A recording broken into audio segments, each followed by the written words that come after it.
বলিউডে তারকার জীবনের ঝলক যতটা উজ্জ্বল, বাস্তবের গল্পগুলো অনেক বেশি জটিল।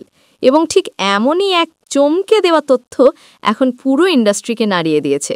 সম্প্রতি মৃত্যুবরণ করেছেন বলিউডের কিংবদন্তি অভিনেতা ধর্মেন্দ্র।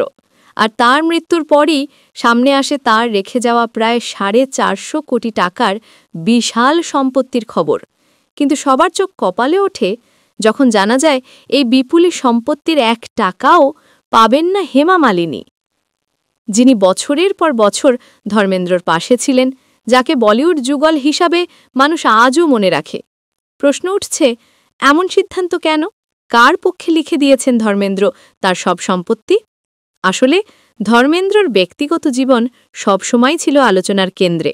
তার প্রথম পরিবারের প্রতি দায়িত্ব ছিল সবচেয়ে বেশি, বিশেষ করে প্রথম স্ত্রী প্রকাশ কাউর এবং তাদের সন্তান ববি ও সানি দেওল। শোনা যায় ধর্মেন্দ্র জীবদ্দশাতেই স্পষ্ট করে দেন তার সম্পত্তি তিনি ভাগ করে দেবেন শুধুমাত্র প্রথম পরিবারের সদস্যদের মধ্যে। হেমা মালিনী ছিলেন তার জীবনের ভালোবাসা, কিন্তু আইনগতভাবে তাদের সম্পর্ক ছিল আলাদা একটি অধ্যায়, যেখানে সম্পত্তির অধিকার দাবি করা সহজ ছিল না। এছাড়া হেমা মালিনীর নিজস্ব আয়ের উৎস, নিজস্ব সম্পদ এবং বলিউডে তার নিজস্ব জায়গা ধর্মেন্দ্রকে আরও নির্ভর করেছিল প্রথম পরিবারের দিকেই সম্পত্তি দিতে।